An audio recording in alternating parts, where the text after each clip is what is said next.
Alors là, c'est une défaite qui fait tellement mal. Une défaite parce que la Côte d'Ivoire avait l'opportunité de remporter ce match-là. Mais malheureusement, elle a perdu à la dernière minute de ce match-là. Je vous parle de ce match, je vous parle des temps forts, je vous parle de tout ce que vous devez savoir concernant le match Allemagne contre la Côte d'Ivoire. Donc, en commençant, Emers Faye a opté pour un 4-3-3. Cela donnait ou cela envoyait un message que la Côte d'Ivoire n'était pas là que pour défendre. La Côte d'Ivoire voulait imposer son jeu, chose qu'elle a faite.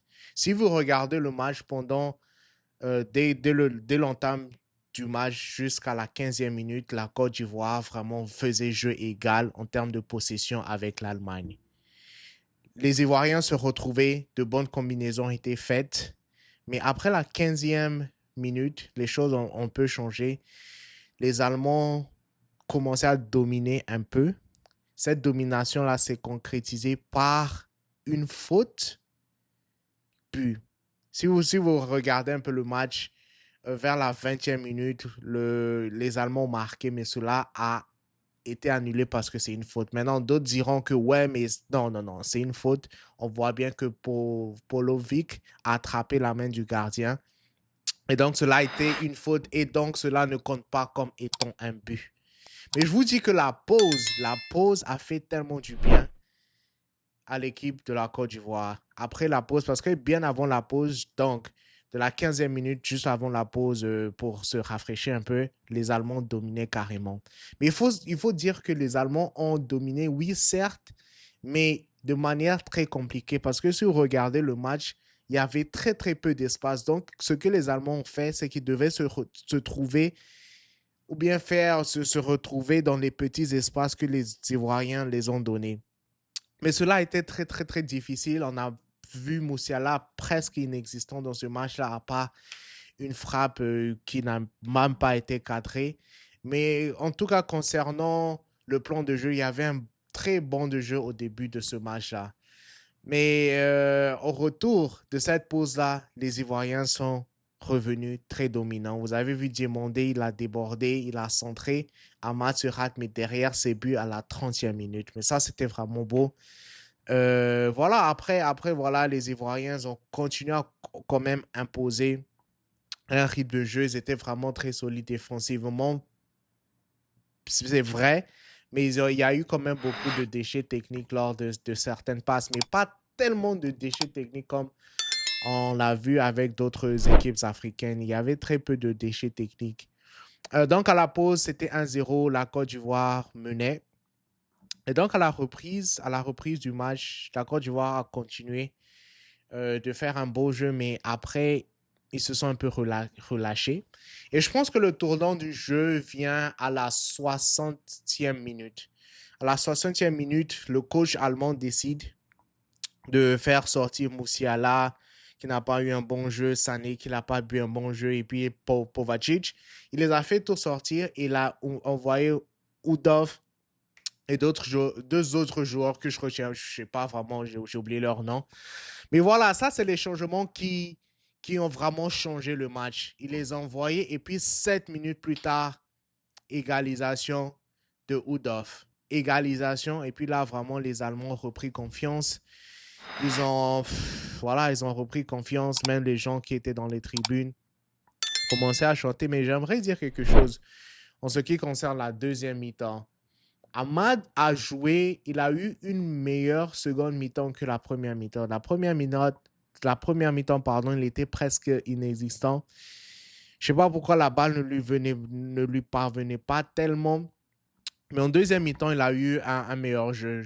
Il y a aussi un autre joueur, Oulay, le joueur ivoirien. Alors là, il a gagné de très, très, très. Il a gagné beaucoup de points parce qu'il était vraiment solide défensivement, il était bien à la relance, il était vraiment extraordinaire aujourd'hui. Et d'ailleurs, il n'a pas joué il n'a pas commencé lors du premier match de la Côte d'Ivoire contre l'Équateur, mais aujourd'hui, il a débuté son match et moi, je vous dis qu'il a marqué beaucoup de points dans, dans l'esprit du coach Emers Faye. Et je suis confiant que peut-être dans le match prochain, il va continuer parce que les Mers Faye ne l'a pas fait sortir. Cependant, il y a quelques joueurs qui... Est-ce qu'il y a d'autres joueurs même qui ont perdu des points aujourd'hui, qui n'ont pas vraiment... Ouais, c'est bon. Adengra, il a perdu beaucoup de points aujourd'hui. On reviendra à son raté, mais à part ça, je pense pas que beaucoup de gens perdent. Oh, oui, Willy. Bonny, pardon. Bonny, il a perdu beaucoup de points parce que dès la 37e minute, Bonny pouvait tuer le match. Mais malheureusement, il a enroulé directement dans le bras du gardien de but. Il a perdu tellement de points. Mais bon, continuons avec le match. Donc, Diomandé sort et puis il est remplacé par Pépé. Diomandé, dans ce match-là, il a eu tellement de difficultés. Il a eu tellement de difficultés parce que, voilà, les Allemands ont compris que c'est un joueur très dangereux. Il est convoité. D'ailleurs, il pourrait signer à Liverpool. Mais il n'a pas eu un très grand match parce que Kimmich et puis Sané étaient dans l'obligation de revenir défendre sur Diomandé. Donc, dès qu'il avait le ballon comme ça, il était obligé de presque à chaque fois faire une passe en arrière parce que devant, voilà, il a deux joueurs sur lui. Ben, qu'est-ce que vous voulez qu'il fasse? Mais voilà, Pépé le remplace. Pépé fait une passe merveilleuse à Adengra à la 87e minute. Et Adengra, au lieu de frapper en première intention, je ne sais pas ce qu'il devait faire. Voilà, il s'est un peu perdu derrière. Il n'a pas marqué. Mais je vous dis que ce but-là pouvait faire une grande différence. Il n'a pas marqué, je sais pas. Ah. Mais bon, les Ivoiriens n'ont pas pu profiter de leur moment chaud.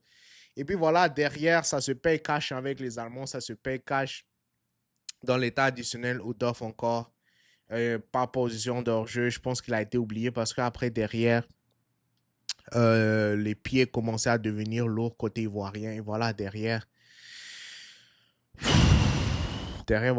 voilà, les Allemands ont marqué, ça faisait 2-1. Et voilà, les Allemands, avec cette victoire des Allemands contre la Côte d'Ivoire, les Allemands sont qualifiés. Mais voilà, ils sont qualifiés pour le prochain tour. Voilà, les Allemands sont qualifiés pour le prochain tour grâce à cette victoire-là contre la Côte d'Ivoire. Mais cela n'est pas terminé pour les Ivoiriens. Ils ont un match contre Curaçao à jouer. Et puis là, voilà, tout va se jouer sur ce match-là. C'est vrai qu'il n'y a pas tellement de pression sur eux. Ils ont déjà remporté leur premier match. Donc, même un match nul ferait l'affaire. Mais connaissant Emers Faye, voilà, il va pas chercher le match. Il va quand même partir chercher cette victoire-là. Donc, voilà, c'est vraiment une déception. C'est vraiment une déception. Mais on a vu une Côte d'Ivoire voilà, qui avait de bonnes ambitions, qui avait un plan de jeu, mais malheureusement, ils n'ont pas pu concrétiser leur moment fort. Voilà. Donc, ils auront un prochain match contre Curaçao. Dites-moi en commentaire, donnez-moi votre pronostic. Moi, je donne 3-1, victoire de Côte d'Ivoire contre Curaçao. Donnez-moi votre pronostic. Et puis, si vous êtes resté jusqu'à la fin de cette vidéo-là, écrivez restez là. Je lis tous les commentaires. Je saurai que vous êtes resté jusqu'à la fin. Allez, merci.